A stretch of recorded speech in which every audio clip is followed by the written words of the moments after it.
Hi friends, welcome to mini சமையல். இன்றைக்கி நம்ம சேனலில் சூப்பரான டேஸ்ட்டில் ஒரு அருமையான ஈவினிங் ஸ்நாக்ஸ் ரெசிபி தான் பார்க்க போகிறோம். வீட்டில் உருளைக்கிழங்கு மட்டும் இருந்தாலே போதும்.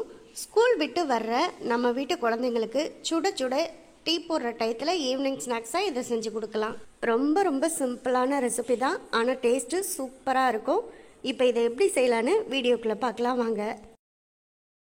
இதை செய்கிறதுக்கு முதல்ல உருளைக்கிழங்கை நம்ம வேக வச்சு எடுத்துக்கணும். அதுக்காக குக்கரில் இப்போ உருளைக்கிழங்கை வேக வச்சு எடுத்துக்கலாம். இந்த ஸ்நாக்ஸ் செய்கிறதுக்கு இப்போ 5 மீடியம் சைஸ் உருளைக்கிழங்கு நான் எடுத்திருக்கேன். இப்போ இந்த உருளைக்கிழங்கை வேக வைக்கிறதுக்கு தேவையான அளவு தண்ணி சேர்த்துக்கலாம். அவ்வளோதான். இப்போ குக்கரை மூடி வச்சு விசில் போட்டு வச்சுக்கலாம். அடுத்ததாக ஸ்டவ்வில் குக்கரை எடுத்து வச்சு ஒரு 3லேருந்து 4 விசில் விடட்டும். அது வரைக்கும் நம்ம வெயிட் பண்ணலாம். இப்போ பார்த்தீங்கன்னா நம்ம குக்கரில் வேக வச்ச உருளைக்கிழங்கை வெளியில் எடுத்து அதோட தோலெல்லாம் நீக்கி எடுத்து வச்சுருக்கேன். இப்போ இந்த உருளைக்கிழங்கை ஒரு கேரட் துருவல் வச்சு துருவியும் எடுத்துக்கலாம், அப்படி இல்லைன்னா நல்லா மசிச்சும் எடுத்துக்கலாம். அதுக்காக ஒரு பிளேட்டும் கேரட் துருவலை எடுத்திருக்கேன். இப்போ இந்த துருவலில் வேக வச்ச உருளைக்கிழங்கை நம்ம துருவி எடுத்துக்கலாம். உருளைக்கிழங்கை நல்லா மசிச்சுட்டு செய்கிறத விட நம்ம இந்த மாதிரி கேரட் துருவல் வச்சு நல்லா துருவிட்டு செய்யும்போது இதோட டெக்ஸ்சரும் ரொம்பவே சூப்பராக வரும். இப்போ துருவி வச்சுருக்க உருளைக்கிழங்கு நான் உங்களுக்கு எடுத்து காமிக்கிறேன் பாருங்கள். இந்த மாதிரி தான் இருக்கும். துருவி எடுத்த பிறகு உருளைக்கிழங்கு பார்க்குறதுக்கு இந்த மாதிரி தான் இருக்கும். இதே போல் மீதம் வேக வச்ச உருளைக்கிழங்கு எல்லாத்தையுமே நம்ம துருவி எடுத்துக்கலாம். இப்போ பார்த்தீங்கன்னா நம்ம வேக வச்சுருந்த எல்லா உருளைக்கிழங்கையுமே கேரட் துருவலில் துருவி ஒரு பவுலில் போட்டு வச்சுருக்கேன். கூட 2 ஸ்பூன் அளவுக்கு பிரெட் க்ரம்ஸ் சேர்த்துக்கோங்க. உங்ககிட்ட ஒரு வேளை பிரெட் க்ரம்ஸ் இல்லைன்னா ஒரு 2 பிரெட்டை எடுத்து அதை மிக்சியில் போட்டு நல்லா தூளாக அரைச்சிட்டு கூட சேர்த்துக்கலாம். கூடவே 2 ஸ்பூன் அளவுக்கு கார்ன்ஃப்ளவர் மாவு சேர்த்துக்கோங்க. காரத்துக்காக ஒரு 1/2 ஸ்பூன் அளவுக்கு மிளகாய்த்தூள் சேர்த்துக்குங்க. ஸ்நாக்ஸை பொறுத்த வரைக்கும் நம்ம அதிகமாக காரம் சேர்த்துடக்கூடாது. அதுக்காக 1/2 ஸ்பூன் அளவுக்கு மிளகாய்த்தூள் சேர்த்தாலே போதும். கூடவே 1/4 ஸ்பூனுக்கும் கொஞ்சம் குறைவாக மஞ்சத்தூள் சேர்த்துக்குங்க. தேவையான அளவு கொஞ்சம் உப்பு சேர்த்துக்கலாம்.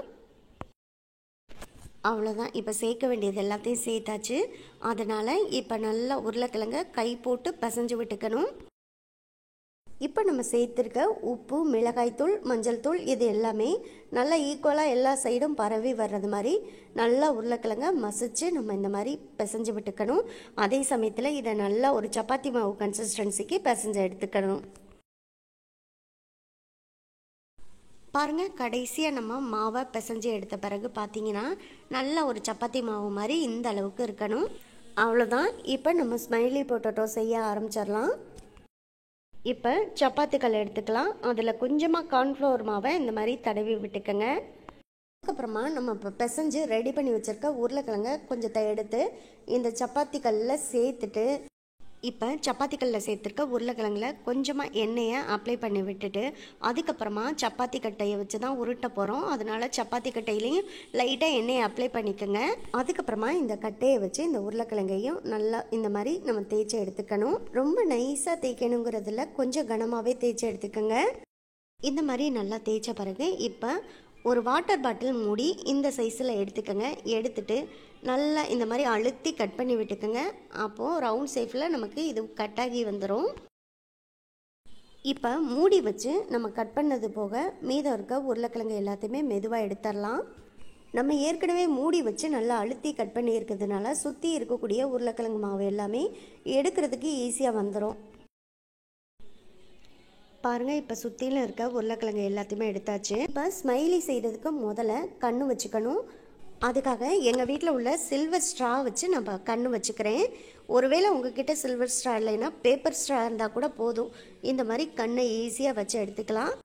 அடுத்ததாக ஸ்மைலியோட வாய் செய்கிறதுக்காக ஒரு ஸ்பூன் எடுத்து அந்த ஸ்பூனால் லைட்டாக இந்த மாதிரி அழுத்தி கோடு போட்டு விட்டுக்கோங்க.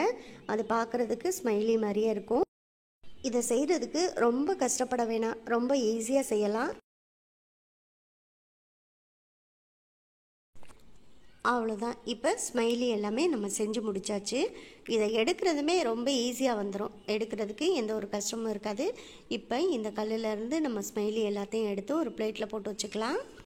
பாருங்கள், இவங்க எல்லாத்தையும் ஒரே இடத்துல ஒன்று சேர்க்கவும் எல்லாருமே க்யூட்டாக நம்மளை பார்த்து ஸ்மைல் பண்ணுறது மாதிரியே இருக்குது.